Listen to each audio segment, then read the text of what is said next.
Olá, sou Roberto Marchiori, entrevistador desse podcast da ASEC, Associação dos Empresários de Cumbica, em parceria com a FIGNIMEST, essa importante instituição de ensino da nossa cidade de Guarulhos. Nós estamos aqui nos estúdios de Vila Rosália e hoje nós temos grato prazer de ter um grande amigo de longa data, Paulo Mansa, jornalista e empresário. Seja bem-vindo, Paulo. Obrigado, Marchiori, um prazer estar aqui, obrigado pelo convite. Obrigado.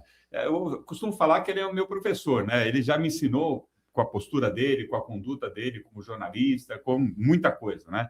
Só para você ver, uma breve biografia do Paulo, ele é jornalista há mais de 23 anos, formado em jornalismo pela Uninove e pós-graduado em direção editorial pela ESPN, construiu uma carreira atuando como repórter, chefe de reportagem, editor-chefe em importantes veículos de comunicação de Guarulhos e São Paulo.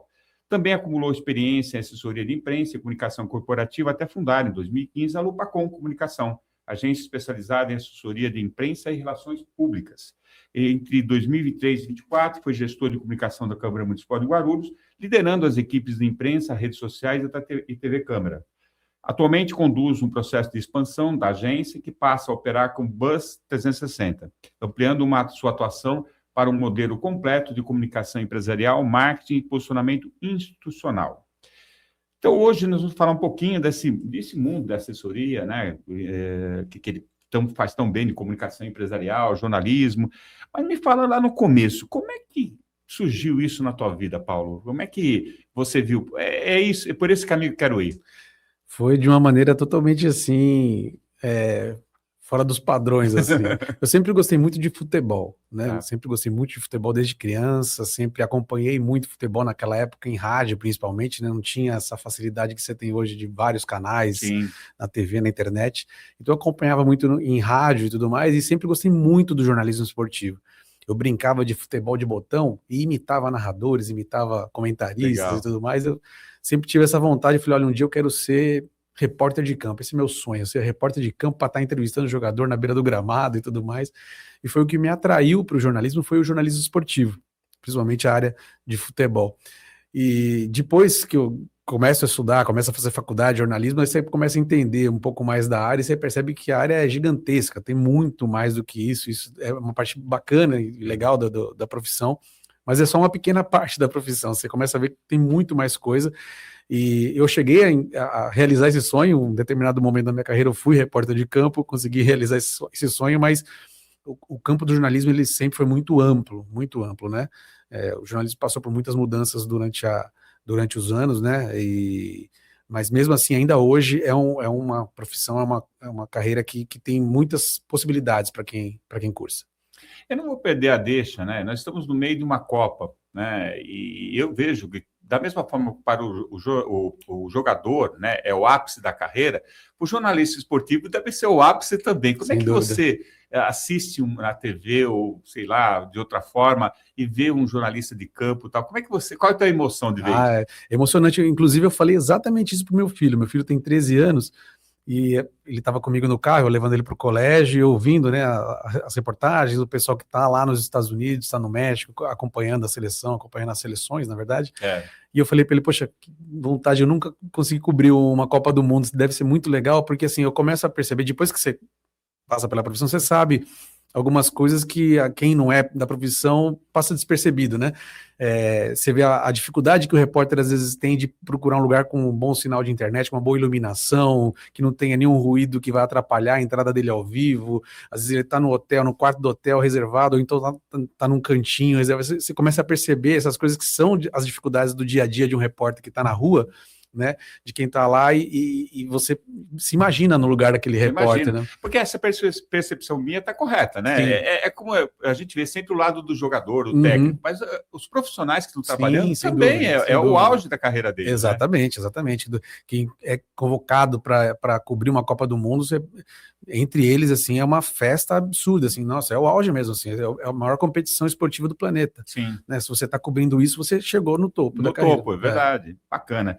Me fala um pouquinho agora da questão de Guarulhos, né? Você é guarulhense ou não? Eu sou guarulhense, nascido aqui. Que bacana. E assim, sempre existiu, e até teve uma entrevista recente, que fala que um dos grandes problemas de Guarulhos é não ter uma mídia, assim, por exemplo, a TV aberta. Sempre foi um problema importante na cidade, porque é uma falta de comunicação muito mais ágil. Sim. Hoje, claro, as redes sociais, tudo. Mas é uma cidade que tem mais de 1 milhão de habitantes. Como é que você enxerga essa questão da mídia versus população? Marchiori, você tocou no ponto crucial assim da nossa profissão aqui na cidade, né? É um problema que é antigo e que, sinceramente, eu não vejo uma solução de curto prazo, assim. Eu costumo dizer que Guarulhos é inversamente proporcional ao tamanho da sua mídia, né? Porque, como você falou, é uma cidade com mais de 1 milhão e 300 mil habitantes, a maior não capital do país, né? E você não tem uma TV aberta, você não tem uma emissora de rádio, os jornais que tem aqui ainda hoje circulando, assim, tem uma tiragem muito pequena para o tamanho da população. As iniciativas digitais, que, em teoria, poderiam chegar a mais pessoas, poderiam chegar a mais cantos da cidade, vivem dentro de bolhas de informação muito restritas. Assim, ao longo da minha carreira, eu já ouvi muitas teorias que tentassem explicar isso, mas assim, nenhuma fecha a questão, sabe? Eu acredito que a que mais se aproxima é a questão da proximidade com a capital, né? Guarulhos é uma cidade que é grudada em São Paulo, durante muito tempo funcionou como uma cidade dormitório, né? Uma cidade que as pessoas compravam imóveis aqui por serem mais baratos do que na capital e estudavam na capital, trabalhavam na capital, se divertiam na capital e consumiam muito pouco Guarulhos, né? Por essa proximidade. Então é uma facilidade que acabou criando alguns problemas para o desenvolvimento da cidade.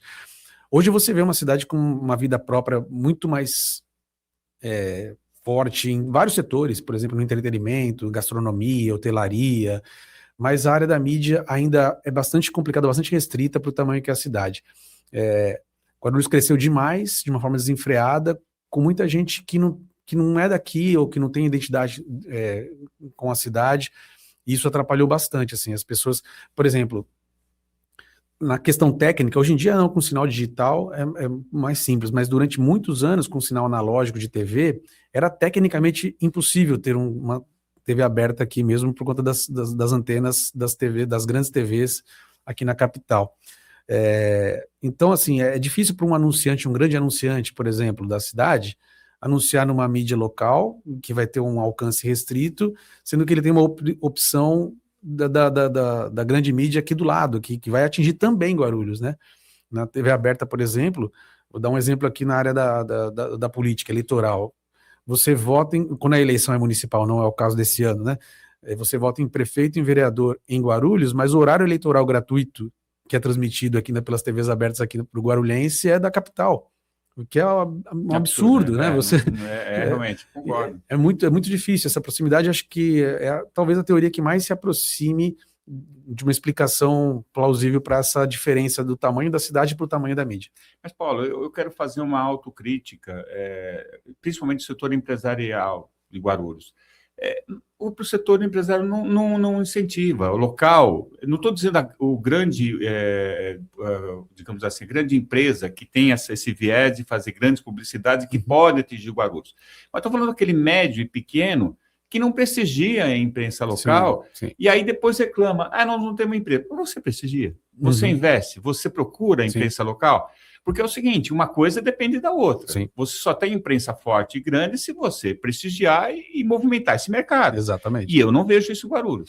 Você tem razão, porque historicamente, boa parte da mídia da cidade sempre teve muito atrelada ao poder público, a anúncios publicitários do poder público, seja da Câmara Municipal, seja de prefeitura, de órgãos, né, vinculados ao setor público. Que foi sempre uma maneira de você conseguir driblar essa falta de incentivo da iniciativa privada, né? Talvez a gente vai cair naquele ditado popular, né? Da marca de bolacha, vende mais porque é fresquinho, fresquinho porque vende demais. Uma coisa está ligada à outra, né? O empresário não investe na imprensa local porque a imprensa local não tem alcance, não tem não tem uma estrutura boa, só que ela não tem estrutura justamente porque ele não investe, quer dizer, é um ciclo vicioso aí que alguém uma hora vai ter que quebrar isso para conseguir resolver. Porque só a parte governamental, digamos assim, ela ajuda, mas não resolve. Não resolve, né? E cria um outro problema. Sim. Né? Cria um outro problema que acaba criando uma linha editorial vinculada a interesses políticos, que não é interessante. Também não é interessante. Também não é interessante. A imprensa, quanto mais independente for, melhor para todo mundo. Claro, né? Claro. A questão de você apontar os problemas da máquina governamental, mas também a questões privadas que são fundamentais. Então, essa dependência que muitas vezes nós vimos ao longo dos anos também é negativo nesse aspecto. Sim, sem dúvida, sem dúvida. Essa dependência do poder público gera essa... Porque, assim, tem uma outra questão, né? Poucos anos atrás, não são muitos anos, não, você tinha uma pouca oferta de imprensa, eram menos veículos do que são hoje, né? O avanço da tecnologia possibilitou muitas pessoas a terem seu próprio veículo de comunicação, com a internet e tudo mais. Só que abriu, ao mesmo tempo que abriu um espaço democrático para mais pessoas, abriu espaço para muita gente também que não tem o preparo necessário e acaba sendo, entre aspas, uma presa fácil para esses interesses políticos escusos, né? Porque aquilo virou só um negócio, não tem um interesse público do jornalismo ali. Você abriu um veículo de comunicação para tentar vender anúncio, para tentar ter uma fonte de receita ali publicitária. E como a pessoa não tem uma formação jornalística, não entende a importância de uma imprensa independente, que aponte os problemas, que faça todo o ambiente melhorar, acaba abrindo brecha para esse tipo de coisa. Tem gente que vai lá e compra mesmo a linha editorial e vai falar o que eu quero que fale. Então, é um problema muito grande essa questão de você estar vinculada majoritariamente à publicidade pública. Então, recadinho, pessoal. O sol ou o topo?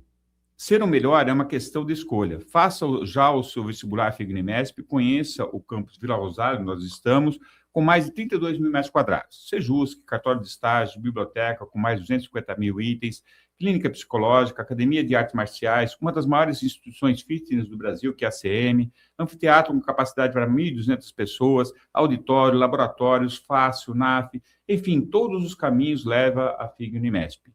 Conheça a instituição que fica situada na Avenida São Luís, 315, no bairro de Vila Rosário, Guarulhos, ou pode entrar em contato através do WhatsApp 11 9 5063 6617. Você, ao longo da sua carreira, que já 23 anos, é isso? Isso. 23 anos, você passou nessa transição da questão do físico, né, puramente físico, estritamente físico, para o digital.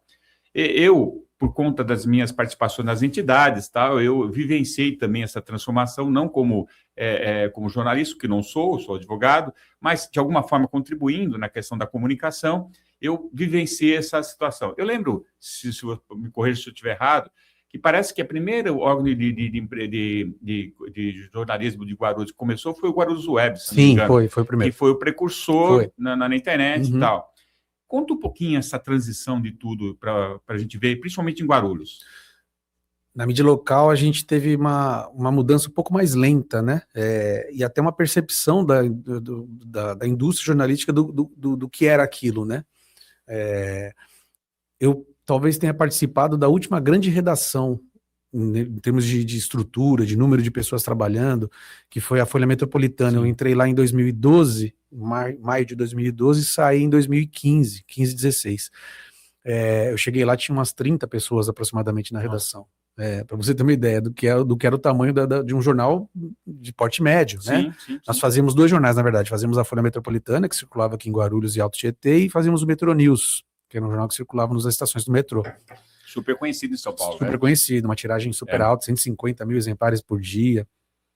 Mas mesmo assim era um jornal de porte médio, que tinha aproximadamente 30 pessoas na redação. A gente tinha fotógrafos, tinha editores e tinha tudo mais. Motoristas, uma estrutura gigantesca, assim, né? Eu saí de lá em 2016, tinham 7 pessoas na redação. Nossa, de 30 para 7. E hoje devem estar funcionando com 2 pessoas, no máximo 3. E essa transição sempre foi muito lenta, no sentido de achar que era uma novidade, que era só transpor toda a cobertura, tudo o fazer jornalístico no impresso, era só colocar na internet também, que era um outro público, que era uma outra maneira de ver as mesmas notícias do mesmo formato que eram feitas no impresso. Demorou muito para para enxergar que era outra linguagem, era outro público, na verdade. Até hoje existem as revistas impressas, os jornais impressos, e tem público para elas. Mas o novo público que acompanha a internet hoje, que acompanha as notícias pela internet, ela lê de outro jeito, ela lê com uma outra velocidade, ela prioriza outras coisas, e essa transição demorou muito para acontecer aqui em Guarulhos. Então isso prejudicou bastante no comportamento de como o público recebe essas notícias hoje em dia. E a questão da velocidade também, né? Antigamente, eu lembro quando teve o ataque às Torres Gêmeas, eu estava assistindo na TV, era um negócio assim, né, que estava transmitindo e tal, mas normalmente as coisas demoravam para chegar à situação. Eu acho que a Torres Gêmeas foi um exemplo de uma coisa mais instantânea na época. Eu nem lembro que ano que foi isso. 2001. Então, foi instantânea, mas não era comum aquilo, né? Porque foi um acontecimento muito impactante no mundo todo, né? Sim. A ideia é que você acontecia uma coisa de manhã, só ia ficar sabendo à noite, seguinte, ou no dia seguinte, né? À noite ou no dia seguinte do telejornais, à noite no telejornais. Mas hoje não, é instantâneo, né? Exato. E é o que você falou, a mesma linguagem, a forma de atingir é diferente. É diferente. E para você como profissional, como é que foi se adequar a essa situação? Não foi fácil, porque assim, justamente para o tempo de entender o que estava atraindo, né, na verdade, porque a gente tinha essa maneira de fazer jornalismo. Vou te dar até um exemplo. Em 2013, se eu não me engano, foi a primeira vez que o governo do estado falou oficialmente sobre a expansão do metrô para Guarulhos, pela linha verde, né? Vários projetos durante os anos, mas sobre a linha verde, a primeira vez foi o Geraldo Alckmin que anunciou isso. E era uma informação exclusiva nossa, do Metrô News. E eu lembro de ter essa informação. Hoje em dia, seria impossível segurar isso. Seria impossível segurar isso. A gente sabia isso durante o dia, no meio da tarde, e a gente preparou a capa exclusiva com aquela manchete, com a foto do metrô. O governador anuncia metrô para Guarulhos, e a gente ficou até a 1 da manhã esperando os concorrentes, que era o Guarulhos Hoje, na época, eu estava na Folha Metropolitana, os outros jornais da cidade soltarem as suas capas, que eles soltavam uma edição digital nas redes sociais, assim que mandavam para a gráfica, para a gente ter certeza que era exclusivo, sabe aquela coisa da expectativa, que a notícia só ia sair no dia seguinte. Hoje em dia é inimaginável você segurar. Hoje em dia você recebe informação aqui, você checa, que essa é uma grande diferença, né, do jornalista, né? Ele primeiro vai checar, depois vai soltar, mas logo na sequência, não perde muito tempo, né? Hoje em dia não tem como você segurar uma informação desse tamanho para o dia seguinte, né? Então essa coisa da rapidez, de você ter que... Isso também causou muito problema na época da transição. Essa coisa de você querer dar o furo antes do concorrente que estava no digital também. Podia cair num erro. Aconteceu muito, assim, de você dar uma informação que não era verdadeira porque você não checou, você quis sair rápido antes do seu concorrente. Hoje em dia não tem mais essa preocupação da rapidez, porque o furo simplesmente acabou, né? Você tem tanta oferta de fontes de informação que, assim, ninguém nem lembra quem deu primeiro. Então, não deixou de ser uma preocupação, mas sabe? Aí esse frisson, toda né, esse clima que era criado no furo e tal, não perde um pouquinho a essência do jornalismo? Perde muito. Porque o jornalismo, eu acho que, para mim, eu enxergo o jornalismo como esse cara, né? Esse que traz aquela notícia que você está esperando, que é o cara, né, legal. E hoje acabou um pouco. Acabou. Eu lembro de ter, assim, nessa época que eu falei da Folha Metropolitana, que nós tínhamos 4 fotógrafos. Eles saíam para a rua com a pauta, cada um com uma pauta para fazer. Havia uma disputa interna deles, quem vai dar a foto da capa. Vai ficar melhor do que a do meu concorrente? No dia seguinte, a gente tinha lá na entrada da redação, a gente tinha um display com todos os jornais da cidade. Tinha o Diário de Guarulhos, né, do Valdir Carleto, tinha o Guarulhos Hoje, tinha a Folha, tinha vários jornais, e todo mundo queria ter a capa melhor para depois, no dia seguinte, quando está em outra pauta no meio das coberturas, você tirar um sarro do teu concorrente. Pô, você viu? Deu uma manchete e você não deu, sabe? Essa coisa acabou. Essa coisa simplesmente acabou, assim. Era uma disputa muito saudável, né? E tinha muita rivalidade naquela época, assim? Muito. Devia ser muito interessante, né? Cobertura política, por exemplo, né? Eu cobri a Câmara no final dos trabalhos da Câmara, ainda na Getúlio Vargas ali. Eu tinha Renata Moreira, tinha Lourdes Dias, que eram repórteres de política de cada jornal. E a gente buscava as fontes e tentava conversar no cantinho para não vazar informação, para eu ter informação exclusiva para dar no jornal do dia seguinte. E rezando para ela não ter também. E ficava essa expectativa. Eu só ia saber no dia seguinte. Claro, né? Quando eu pegava o jornal do outro, ela não deu isso, eu dei. Isso perdeu muito. E era muito saudável isso, né? Bacana. Furo jornalístico era o que movimentava a gente, o editor cobrava a gente, sabe? Pô, você tomar 2 furos seguidos do seu concorrente, o editor queria te matar no dia seguinte. E poderia acontecer, né? Porque era uma disputa importante. E te motivava a ir buscar alguma coisa exclusiva no dia seguinte, né? Bom, eu me considero uma pessoa bastante, assim, feliz, porque eu comecei a atuar nas entidades a partir do ano 2000, né? Eu vivenciei muito essa história, tudo, e graças a Deus sempre tive uma boa convivência com todos os meios de comunicação de Guarulhos e tal, mas eu senti esse frisson, né? Essa questão da rivalidade, da disputa e tal, porque acho que deveria ser um prazer enorme, né? Quando você pegar um furo como esse. Né? Com certeza, nossa. Quando eu ainda estudava, não era nem formado ainda, eu trabalhava no Guarulhos Web, e o Guarulhos Web tinha uma parceria com o Jornal da Tarde, do Grupo Estado de São Paulo. A gente fazia cobertura de Guarulhos para o Jornal da Tarde. E imagina, eu ainda mais jovem, ainda nem era formado ainda, tinha matéria minha, meu nome saindo no Jornal da Tarde, sabe? Aquela coisa, não tinha dinheiro que pagasse, que a gente podia receber mal, não tem problema. Aquilo que motivava a gente, sabe? A gente dar um furo no lugar do teu concorrente, a gente poder tirar um sarro dele no dia seguinte, falar, isso aqui é exclusivo, só eu consegui essa informação. Ver o seu nome numa manchete de jornal, era sensacional. Mas aí isso me deu um outro gancho. Olha só, isso daí exemplifica quem faz o que gosta, né? Porque quando você está na tua profissão, está naquilo que realmente é tua essência, por exemplo, eu sou advogado, para mim, eu tenho uma paixão pela advocacia e faço o que eu gosto, e como você no jornalismo. Como é que você vê os jovens hoje em dia? Você sabe, Marcelo, que eu fui fazer uma palestra esses dias numa universidade para alunos de jornalismo e de publicidade e propaganda, né? E eu percebi exatamente isso, assim, a falta sabe, de um norte, assim, sabe, de uma referência. Porque assim, a gente está falando aqui do jornalismo local, mas assim, a situação é muito crítica para o jornalismo, não só aqui em Guarulhos, em outras praças também, né? E você não tem mais referência, você não tem mais essa se eu falar sobre isso para um estudante hoje que eu esperava para ver a manchete do meu concorrente, que loucura é essa, né? Acabou aqui, já publicou agora, então eu percebo essa falta de motivação mesmo, assim, sabe, nos estudantes de jornalismo, né? De estar desse lado do balcão, porque a profissão do jornalismo, como eu falei no começo, né, a gente tem uma área de atuação muito ampla. Hoje, a grande maioria busca a comunicação, que a gente brinca, do outro lado do balcão, que é fazer assessoria de imprensa, fazer relações públicas, fazer a comunicação organizacional, né? Tá do lado das fontes, e não do lado da redação, dos jornalistas que cobrem essas fontes, né? Primeiro porque pagam melhor, né? Isso historicamente sempre foi assim, agora está mais ainda. A estrutura dos jornais, dos grandes jornais, por exemplo, hoje são muito precárias, mesmo os grandes jornais, Estadão, Folha, também tem uma estrutura bem precária, e as agências de comunicação, por outro lado, só crescem, né?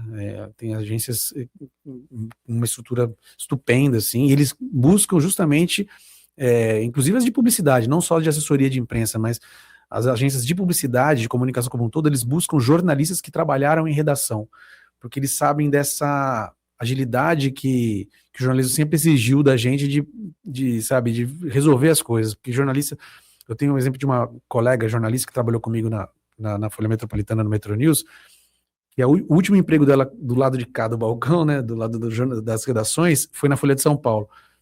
Ela ganhava um salário razoável, tal, CLT e tudo mais, ela foi mandada embora, e aí ela não conseguia arrumar emprego, demorou, e aí ela recebeu uma proposta de uma agência. Ela falou, que agência? Nada, eu sou repórter, eu sou jornalista, sou aquela visão romântica não. Aí passou mais um tempo, as contas chegando, ela recebeu uma segunda proposta, falou, tem que ir. Ela recebeu o triplo do que ela ganhava na Folha de São Paulo, que é o maior jornal do país, e começou a tratar o que era fonte como cliente, né? Para ela foi difícil virar essa chave, mas ela percebeu que precisava. Ela deu um exemplo de um dia que estava uma campanha lá sobre o Dia dos Avós, que eles precisavam de 2 atrizes, né? Uma senhora e uma jovem para fazer um vídeo, E eles estavam todos batendo cabeça, não conseguia, era pro dia seguinte, para um cliente grande, né? Uma fábrica de chocolates. E ela falou, posso sair da reunião que eu vou resolver? Ela falou, não, vim aqui, a gente tá discutindo. Eu falei, deixa eu trabalhar. Ela saiu, em 10 minutos ela voltou com as duas atrizes.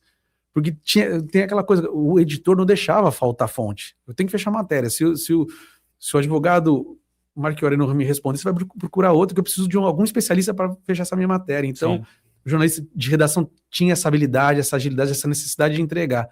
Então, esses profissionais estão nas agências hoje, para tentar resolver problemas. Eu lembro, eu era muito procurado, né, pelas entidades para falar sobre um assunto, sobre um tema importante, tanto na área jurídica como na área política, por conta das minhas atividades. E isso era comum, né? Porque precisava dessas pautas. Né? Agora, falando um pouquinho, hoje você está mais especializado na assessoria à imprensa, é isso? Exato. O foco maior. O empresário, às vezes, ele fala assim, mas eu tenho um bom relacionamento com a imprensa, eu mando bem nessa história, e ele não tem a ideia da importância que a assessoria de imprensa tem para a visibilidade pessoal da empresa dele. Corre um pouquinho sobre isso, por favor. É uma tarefa diária, sabe, Marchiori? Assim, a gente costuma dizer que a gente precisa educar os clientes do que é exatamente... Qual é a diferença, né? Porque a comunicação tem muitas frentes, né? E a área da assessoria de imprensa é a área mais jornalística, mais editorial, menos publicitária, menos... Eu compro espaço e estou lá. Você cava um espaço nos veículos de comunicação para o seu cliente, que é meio que sagrado nas redações, que é a área editorial. Você não pagou para estar lá. Sim. Quando você era ouvido, você não estava comprando um anúncio no veículo, você estava como uma autoridade no assunto. Então você entra numa área do veículo de comunicação que é sagrada, que é editorial. E é difícil os clientes entenderem essa diferença entre marketing, entre publicidade e assessoria de imprensa. Às vezes até mesmo entre profissionais da comunicação existe essa dificuldade de entender esse trabalho meio que de formiguinha, um trabalho de relacionamento, basicamente, né? Porque é exatamente isso, você busca um espaço que não é pago. Então você vai estar lá não pela marca que você representa, você vai aparecer indiretamente, a sua marca vai aparecer indiretamente, né? Mas você está lá por ser uma referência naquele assunto, né? É por isso que funciona muito no meu trabalho como assessor de imprensa, eu indicar aos meus clientes, por exemplo, se eu atendesse aqui a FIG, eu não ia vender a FIG, eu ia vender a pauta que a FIG está envolvida. Né, um projeto que ela está desenvolvendo, a marca FIG vai aparecer de forma indireta. Sim. Não é uma publicidade direta, é indireto. Ia colocar um professor, um coordenador de curso, um CEO, como porta-voz naquele assunto. É por isso que tem tido muito sucesso, né, porta-vozes, CEOs, diretores de empresas que estão investindo no LinkedIn. Porque lá no LinkedIn você tem uma área de artigos em que quem é aquele cara? Aquele cara é o CEO da empresa tal.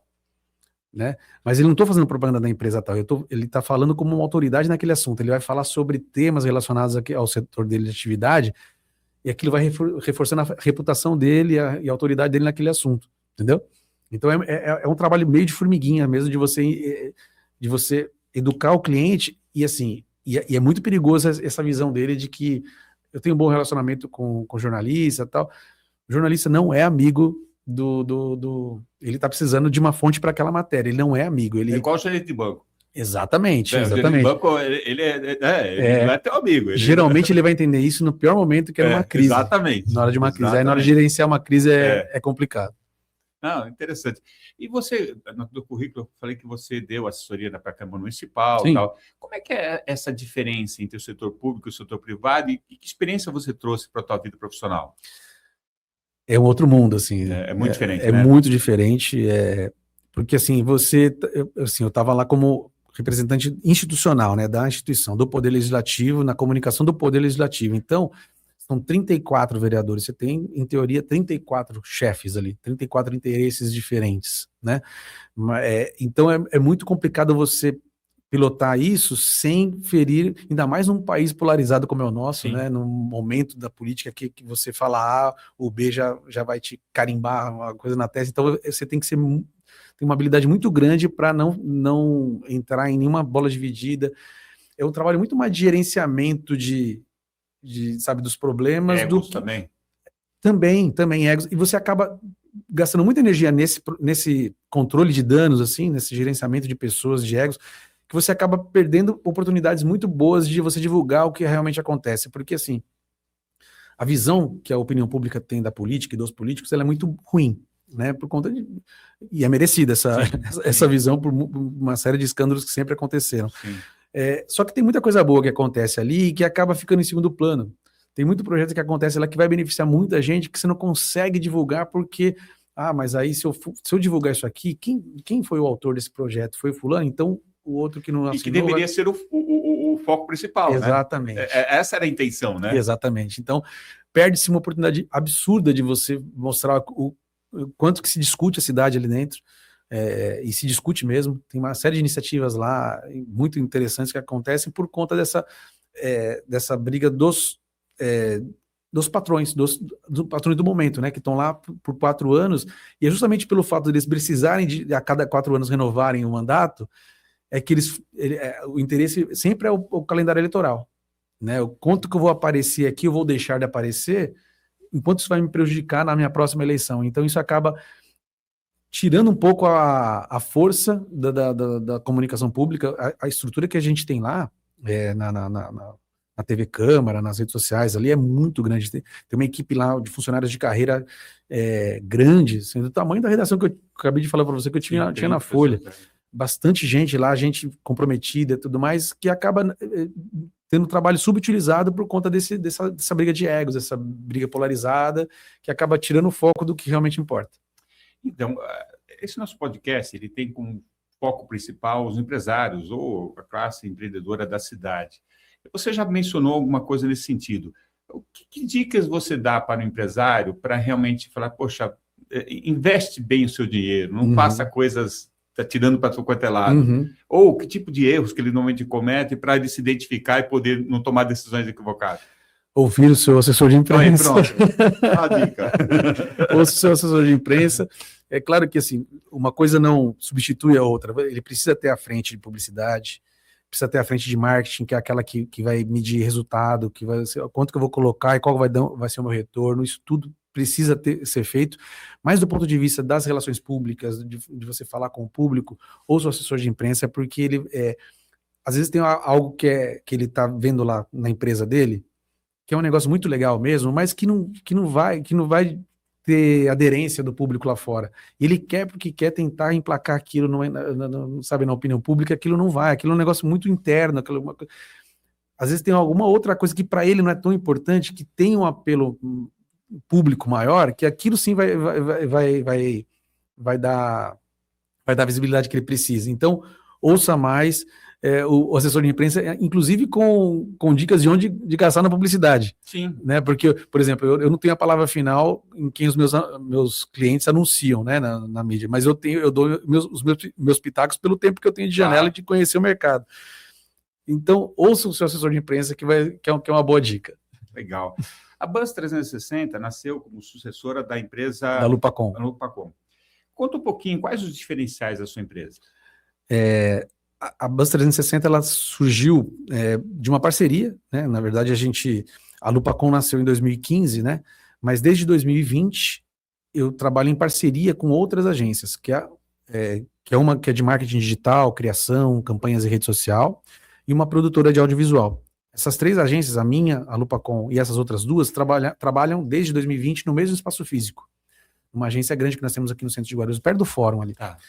E desde então, a gente sempre cada um tem a sua empresa, a gente divide os custos, porque é um espaço grande, um espaço bem equipado, então não fica tão caro para todo mundo, e a gente sempre cuida do seu próprio CNPJ. Só que virava e mexia, tinha cliente meu que precisava do serviço do meu parceiro, eu indicava ele. E também me indicava, e sempre funcionou assim. E há 2 anos atrás, nós fechamos com um cliente grande aqui da cidade, no formato 360, no formato full service, né? Ele é uma operadora de saúde aqui da cidade que precisava de trocar a agência de publicidade, já me conhecia, falou, vocês têm todas as soluções que a gente precisa, você não quer fazer uma proposta? Eu falei, então, mas a gente não é uma agência só, nós somos 3 agências que trabalhamos no mesmo espaço. Eu falei, não, a gente faz eu conheço você, a gente faz o contrato no seu CNPJ e vocês oferecem tudo. E aí a gente começou, e depois disso vieram mais 2 clientes no mesmo formato, a gente viu que tinha um negócio ali, né? Então, desde então, há 2 anos, a gente tem amadurecido a ideia da sociedade, de se juntar de forma efetiva, que está acontecendo agora, nesse mês de junho, a gente está assinando um novo contrato social, viramos uma agência só, que, na verdade, vai continuar com o mesmo CNPJ da Lupacom, só que a Lupacom agora vai deixar de existir como marca fantasia, né, para ser Buzz 360, que é o nome que condiz mais com o que a gente vai oferecer, né, que é a comunicação 360 graus. Né, a gente vai oferecer audiovisual, né, produção de áudio e vídeo, a gente tem estúdio próprio lá, a gente vai campanhas de rede social, tráfego pago em redes sociais, na internet, né, canais de venda, e-commerce, e também continuar com o serviço de assessoria de imprensa e relações públicas. Então, a gente está ampliando o leque de entregáveis, né, da agência, então por isso que a gente está tendo esse rebrand, né, a gente está mudando a marca para algo que condiz com o que a gente está oferecendo agora. Mais do que agora só assessoria de imprensa e relações públicas, a gente tem mais frentes de comunicação. Então foi uma demanda do mercado. Foi uma demanda do mercado. O mercado que motivou vocês. Exato, bacana. Exato. Bem legal. E nada melhor que isso, né? Não, com certeza. Eu acho que é tudo que a gente espera da nossa empresa, ela ter movimentações ou ter readequações, que o mercado está pedindo. Exato. E o legal da gente ter funcionado muito tempo separadamente é que as propostas que nós fazemos são personalizáveis, né? Sim. Porque às vezes a empresa... O ideal é que a empresa faça todas as frentes de comunicação, mas a gente sabe que nem sempre é possível, né? Questão de orçamento e tudo mais.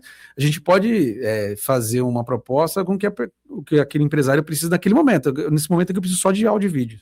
Preciso só fazer vídeo para rede social, preciso fazer só artigo para LinkedIn. Dá para fazer, dá para montar a proposta de acordo com a necessidade de cada cliente. Bacana. Paulo, passa teus contatos aí para o pessoal que se interessou pela Buzz 360 ou pelo teu trabalho especificamente. Sim. Por favor. O meu Instagram é Paulo Manso 1, o número 1, Paulo Manso 1 no Instagram. A Lupacom é Lupacom _oficial, né, que em breve vai mudar para Buzz 360. Mas procurando por essa, ou Lupacom Oficial ou Paulo Manso, vai me achar. Bacana. Para a gente encerrar a nossa entrevista, eu adoro, né, entrevista como essa que rende para chuchu, né, tudo que a gente espera numa entrevista, que a coisa, né, tem aquele rende bem, e não foi diferente hoje, foi muito bacana. Deixar uma mensagem final, sabe, mensagem até para o futuro do jornalismo. Como é que vai estar isso aí? Bom, eu acho que assim, a gente tem que acreditar, né, um pouco mais nas pessoas, né? A gente falou sobre polarização, a gente vive um momento, né, na sociedade, não só de polarização, mas de dúvida, né, de desinformação muito perigoso, né? A partir do momento que a gente começa a duvidar de pesquisas científicas, a gente começa a duvidar de vacinas, a gente começa a duvidar do político A, do político B, a gente vai duvidar de tudo e vai acreditar só naquilo que a nossa bolha está nos dizendo, a gente vai se isolar, né? Aí é meio que um paradoxo, né? Que a gente está na era da informação e cada vez as pessoas estão mais desinformadas, né? A gente tem acesso a muita informação e a gente não aproveita, né? Eu acho que acreditar um pouco mais nas pessoas, acho que é um caminho para a gente fugir um pouco mais dessa polarização e dessa desinformação. Muito bom. Paulo Manso, jornalista, empresário, um grande amigo, muito grato pela entrevista. Eu que agradeço a oportunidade desse bate-papo, foi muito bacana. Legal. É isso, mais uma vez, trouxemos a você que nos assiste por todos os meios que a podcast da ZEC, em parceria com a Fingerimesp, chega, né, até você. Muito grato por sua audiência e atingimos o nosso objetivo, de levar história de vida, né, informações, agregando valor para a sua própria vida. Isso é muito bacana. Obrigado por sua audiência e até uma oportunidade. Até mais.